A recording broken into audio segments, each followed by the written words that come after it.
When the doubt gets loud, but answer that call. Vision ain't real till you grind at speed, so breathing deep. Then call the damn leads. Call the damn leads. Hey, welcome back to Call the Damn Leads, the show by sales professionals for sales professionals. I'm your host, Drewbie Wilson. With more than 2 decades in sales, I've seen it, been through it, heard about it. Now I'm bringing it to you, my favorite people in the world, the sales community. Because let's be honest, this is the greatest job on earth. Doesn't matter where you come from, what background, what personality type, you can make an amazing life in sales. Today's guest, no stranger to the journey. He's a man that's going to bring a lot of great content. It's my friend, Mr. Trevor Blake. How are you, sir? I'm doing great. Thanks, Drewbie. Thanks for having me on. Absolutely, man. And I'm excited. I want to jump right into your sales story, and I know it's going to be good because you have a killer accent to go with it, brother. So let's hear it. Well, in America, it helps in sales because I can get away with anything.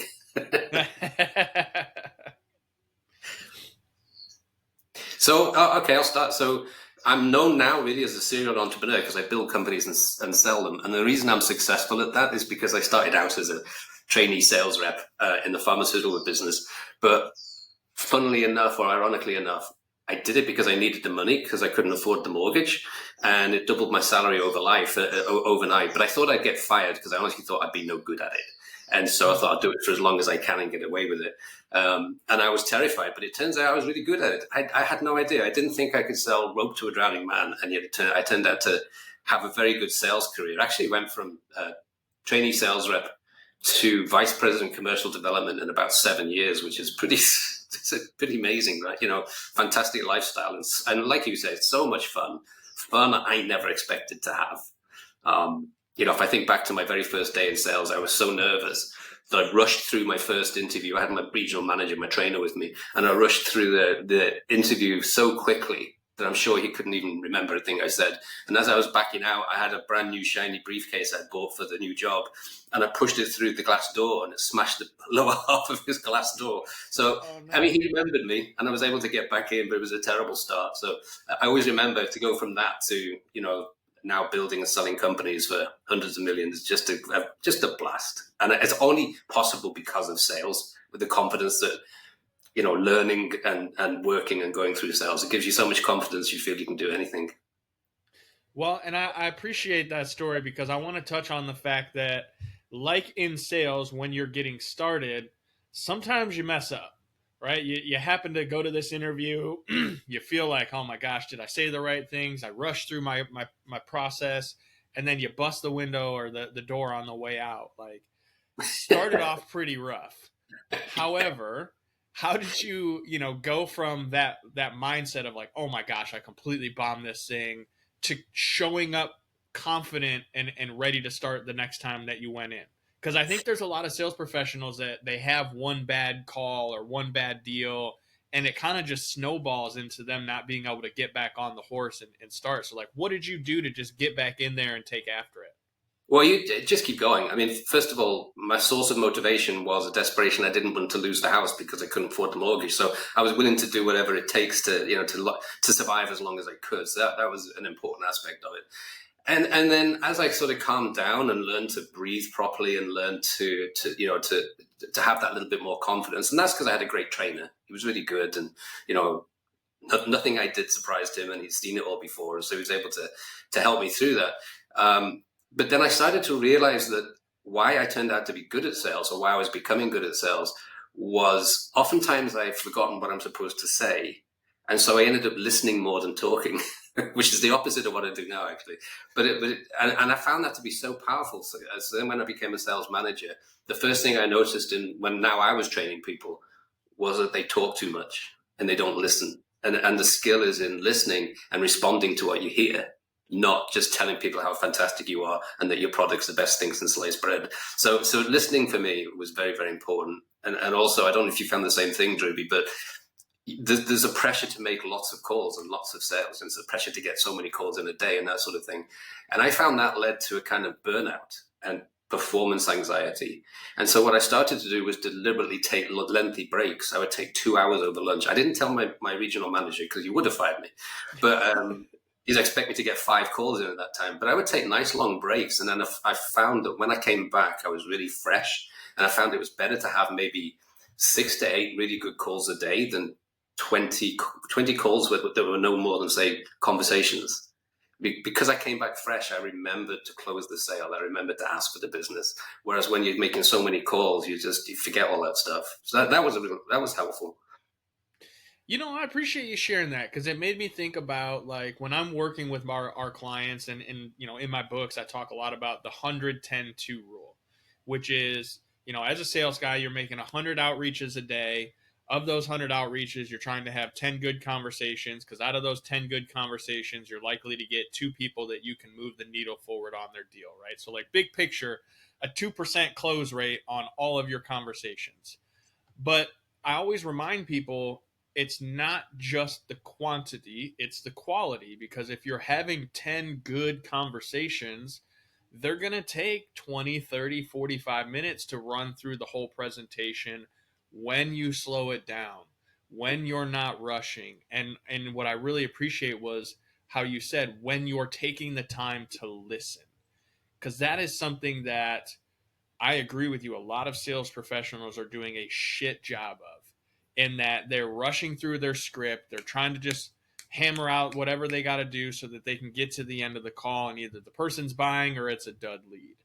And so when you stepped into the training field, because you clearly mastered this to get to the point where they're like, he's so good, we want him to teach others what he's doing. How did you remind the guys to stay focused on the quality of the conversation and not getting overly passionate and excited about the product? Because, like, I'm a passion guy. Like, if I believe in something, I'm there. So how did you help these guys slow down and remember to listen more than they spoke? The first thing was to get people to appreciate how privileged it was to actually get in front of a prospect, because that's hard work too. You've got people, telesales people in my day, telesales people behind you, helping you get, say, like you say, 100 potential prospects, and you might only get into 10.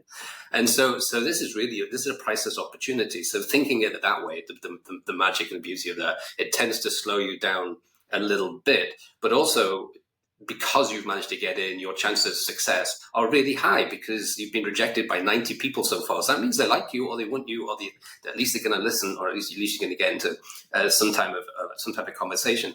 But by explaining and teaching how valuable this next call is, because we're actually getting in to see somebody who might like our product, we cannot leave this golden opportunity empty-handed.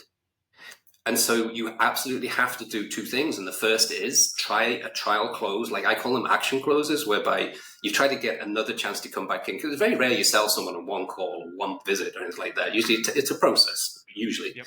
And so you want to come back and you want to continue the conversation. So you don't have to win it all today, but you can't leave by just saying goodbye and smashing a door. You've got to say, who else in this building would be interested in what I have to say? Because this guy might not need this thing right now, but he's probably thinking of somebody who does.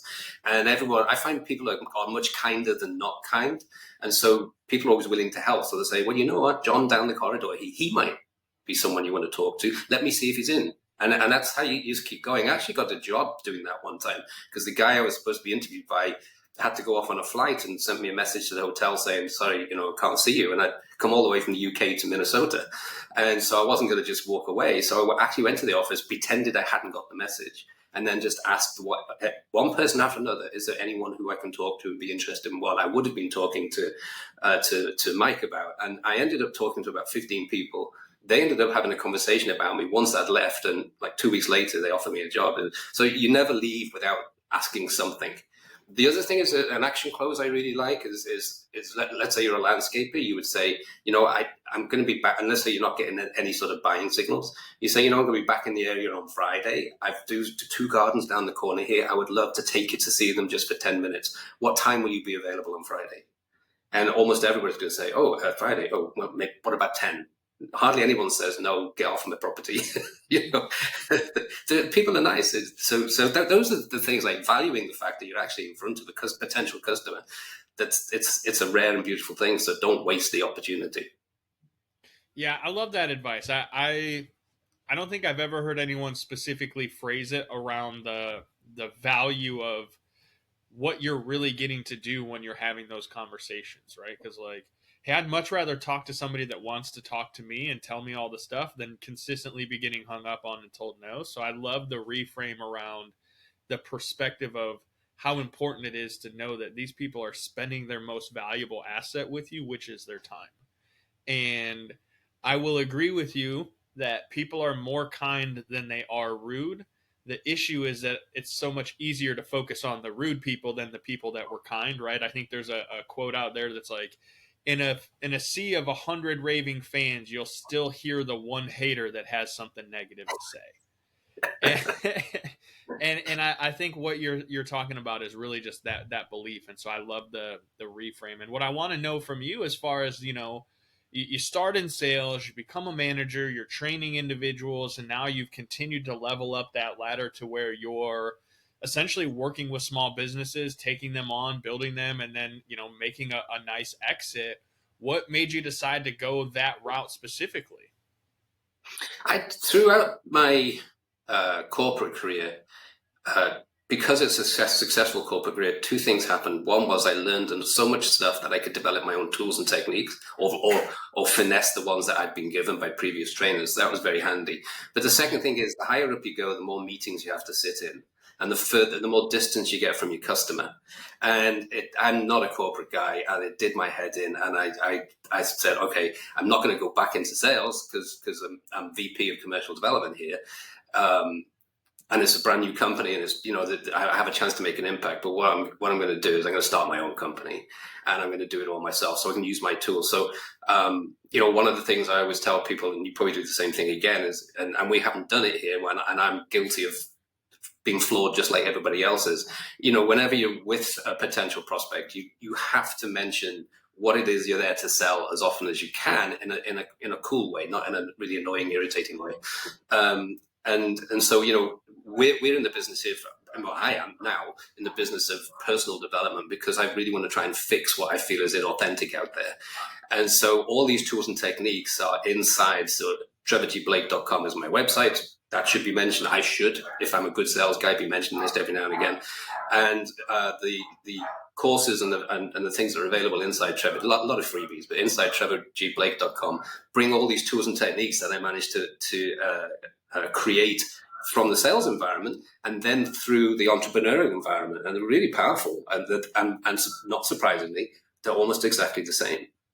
Everything I learned going through a sales and marketing career are the perfect tools to have an entrepreneurial career. And that's kind of one of the reasons I like to talk about it, because people sometimes put a break between those two things, and they'll say, oh, my sales days are over. I'm going to be an entrepreneur now. And I find that if I have a talent at all as an entrepreneur, it's that, again, I'm not afraid to ask investors for their business. I'm not afraid to ask my customers to, try my proof of concept and stuff like that. Whereas I think if I just started in business, I probably would have missed out on a lot of that. I'd probably focus more on the finance, or spent 2 years putting a business plan together. But as soon as I started my first company, the first thing I wanted to do was get out and talk to customers. Yeah, it's so interesting how the entrepreneurial journey, and I'm using air quotes for those of you guys that are just listening and can't see it, but how different it is for every person. And that, to me, is really why I think sales is such an important conversation, because if you're going to go that route, you don't have the corporate media behind you. You don't have their marketing team and their sales team that's putting you up on that podium. You now have to wear all of the hats, and you have to understand that even if you're great at building the thing that you're great at, you still have to be a salesperson. And what I like about what you said, Trevor, is that you don't have to do it in like a spammy or obnoxious way. It can be a little more cool. It can be a little more relaxed. And as long as you're mentioning on occasion what you do, I had a mentor that always likened it to watching TV. Back in the day before streaming, we had to watch like 20 minutes of television, and then we had 2 minutes of advertising, right? And then we had 20 minutes of TV again. But we would sit through that 2 minutes of advertising to watch whatever they were putting in front of us so that we could get back to the thing that we wanted. I think when you're creating content and sharing your stories and putting that out there, I do believe people are that way now. They're okay being sold to, as long as it's not nasty, obnoxious, or like gross. Think about the Super Bowl, right? And people watch they don't even care about sports, but they want to watch the advertisements because they're entertaining, they're educational, it makes them feel good, there's a connection there. And I think that's something that a sales professional really should take to heart and be okay with talking more about what they do and how they help people. It's funny you'd say that. I actually made a reel about it this morning where I'm like, hey, if you're not promoting yourself, there's millions and millions of people out there that don't know who you are, what you do, or how you can help. And you don't need millions of clients. You probably only need a couple handfuls to be really successful. And so, when you're working with these small businesses, like what's one of the first things that you really focus on from a development standpoint to kind of get them in that train of thought? So there's a lot of things. So I'll pick probably what I think is the most important. Because of my experiences in the corporate world, I know how much time was wasted in meeting rooms and holding the hands of disgruntled employees. And at the expense of, no one was talking about upgrading our product or improving our customer service or any of those things. So when I find the same thing happens, because an awful lot of startups are people who've come from the corporate world and they bring those really bad habits with them. The first thing they do is have a meeting on a Monday morning. What are we going to do this week? When you should be out talking to customers and listening to them, and they'll tell you what to build and how to do it. And so what I try to get them into is to move away from the mentality of, I've got to hire people, and get into the mentality. I call it the hub model. It's in one of my books, Secrets to a Successful Startup. And what it does is it says, okay, take that pressure off yourself and free up your time by hiring people who already know what they're doing. So hire vendors and contractors, even if it's slightly more expensive at the beginning, because what you gain from freedom to go out and talk and listen to your customers and play around with whatever it is, whatever offering you have, to build a proof of concept and to give it to somebody for free and get the feedback from that, that's priceless. But if you're spending all your days going through what is today a really complicated process of hiring people, you don't have the chance to do any of that. So when I go into startups, it takes me like 10 seconds to assess what's going on. And it's always the same thing, which is you're obsessed with hiring people. And it makes you feel you're making progress, and it makes you feel good. And it strokes our ego. We have to get away from that. You are now the salesman again. You're now the marketing manager. And guess what? You're also the janitor. You're all of these things, like you said. You've got all these hats on. So you have to think in a different way. I had to come out of feeling. I came out of kind of a supervisory mentality, and I had to go to a peer trust to trust mentality very quickly, or I'd never made it. And I've built 7 companies now, so something's working right. It's not like it's 7 out of 100. It says 7 out of 7. Proof of concept is important.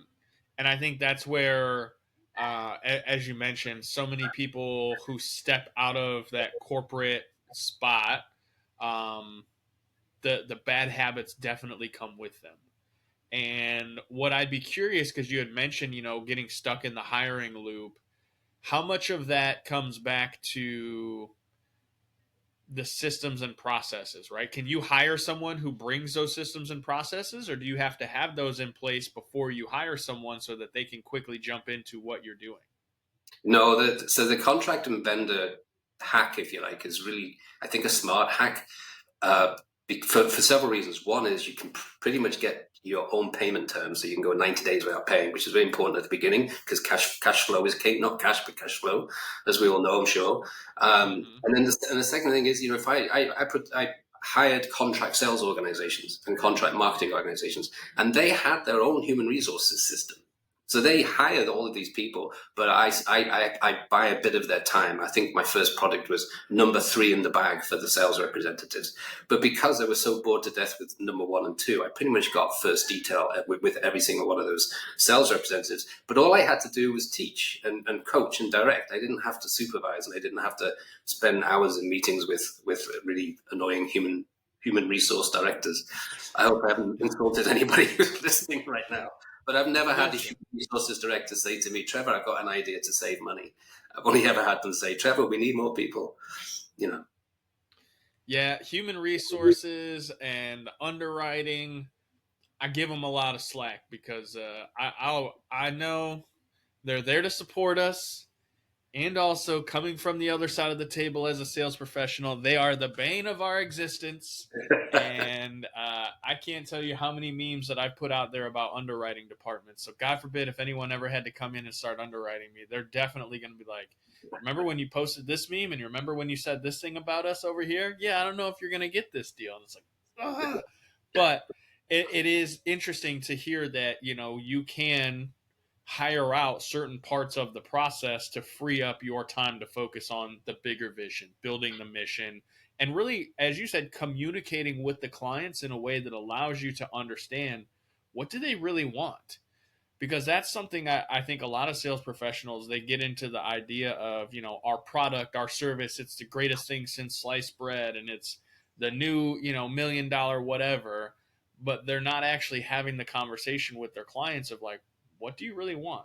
Like, because it doesn't matter how great my product or service is, if it doesn't fall in line with the thing that you're trying to do, whether getting out of pain or getting into pleasure, it doesn't matter. And so what do you find is the bigger driving force when a small business owner gets out of that? Is it like getting out of the pain of feeling overwhelmed, or like the desire of running the successful business? It has to be a killer product these days.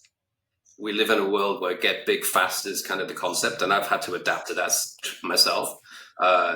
You get. I remember being almost forced to read books in the 80s and 90s, Built to Last, and whatever the other one was called, From Good to Great or something like that. It was called. Oh, yeah. Yeah, well, half those companies don't exist anymore, and it was said in that book, they'll be here for the next 100 years. Well, now a business has maybe 5 years to make it, and then it'll be bought up or swallowed up by somebody else, or go out of business, or be due to better competition.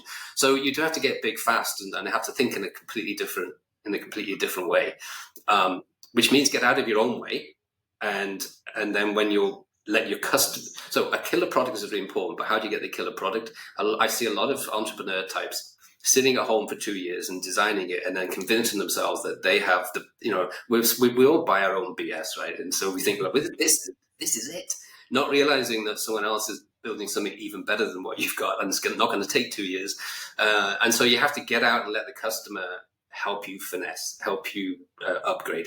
So what you're saying about getting inside the customer's head and finding out what they really need is critical. And don't take it personally when they don't have a need for what you have right now. But again, somebody there will know somebody who needs this right now, and they'll always put you in the right direction. The second thing is, and this is so true of sales too, but equally as an entrepreneur, the best business advice I ever got from a guy who built two $60 billion companies, by the way. I was waxing lyrical about a business plan I had, and he said, "Trevor, stop." And this story is in 3 Simple Steps, my New York Times bestseller, which I'm very proud of. And he said, "Trevor, stop. You don't know what business you're in until you get in the business." And that's what my sales manager used to tell me. You don't know what's going to happen behind that door till you get behind the door. So get behind the door, and it'll go in a way you haven't imagined. Because as a salesperson, you're thinking all the time, when I ask that question, what am I going to respond to? What am I going to try and pull out of this guy? Always use a what question, never use a close-ended question. You've got all this going through your head. And the trainers would just say, just get through the door. You have no idea what's going to happen now. And so with business, it's been exactly that. I've started a business thinking I was going to fix one little thing, like this business I'm doing now, the personal development business. And it turns out you go in completely different directions. I just wanted to have conversations with people and say, there's a lack of authenticity in self-help, because most of the ones that are well known, the influencers, didn't achieve any success before what it is they brought, the message they brought, became successful. So the book got an Oprah or something, and then they try to give the impression that they're this kind of genius, and people then wonder, well, how come my life hasn't changed? I've done everything it said in the book and it hasn't changed. So I wanted to get into personal development after selling a couple of companies to show that it works. And how did it work? Well, here, take the book and keep and do it like that. So I did exactly what I'm preaching, which is, figure out what the customer needs, which in this case is authenticity. I want some tools and techniques that have been tried and tested. And here's a guy that tested them, and he's given them for me in this, 207 pages or whatever is in the book. And that's why I did it. I didn't start out saying I'm going to write a book and I'm going to force it on everybody. I mean, you can do that, but I don't think that's a lot of fun. That's a lot of pressure, and ends up in big lawsuits. And so, I do exactly what you do, which is, figure out what people want and then provide it. Find a way to provide it. Yeah, and I think it always comes back to the conversations that you're having. If you're listening well enough. They're telling you everything you need to know to give them exactly what they're looking for. And sometimes it's not a fit, and you got to be willing to say that and just say, hey, who do you know that it is a fit for? And other times you start realizing, like, hey, if I just shut up long enough, they eventually convince themselves to buy whatever it is that I'm talking to them about, as long as I'm pointing them in the right direction. And so, Trevor, I'm willing to bet we could probably sit here and nerd out for several hours about this. I love your style, I love your your enthusiasm. I love the authenticity behind it, because that stuff really is important to me and our brand as well.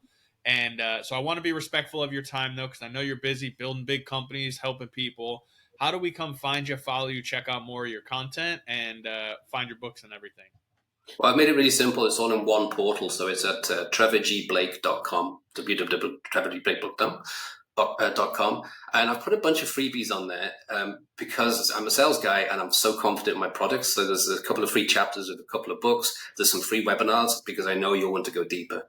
And, everyone's life is at stake and everyone's success is at stake. And we're all desperate to find best practices. And so I've put a lot of free best practices on there, knowing that once you've seen the benefits of it, you'll come back for more.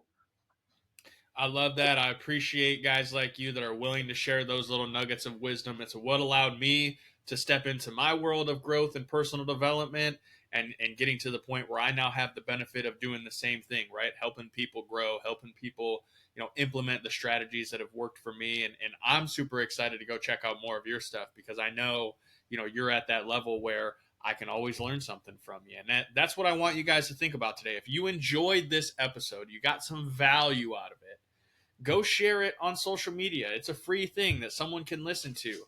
Maybe you know somebody who kind of sucks at sales and, you want to help them. Send them this episode. Tell them to give it a listen. You don't have to say they suck at sales. Like, you don't have to do that. But you can say, hey, I listened to this. It made me think of you. I would love it if you check it out. I think you'll appreciate it. And that will help both me and Trevor, because we love helping people. And the best way to do that is to communicate, to share the message, and to get it out there. So, Trevor, thank you again, man. Really appreciate you taking the time to be here with us. My absolute pleasure, Drewbie. Thank you. A lot of fun. Absolutely. Well, listen, if you guys wouldn't mind and you have a crazy story to tell, I'd love to bring you on the show. Head over to callthedamnleads.com/podcast. Send us your details.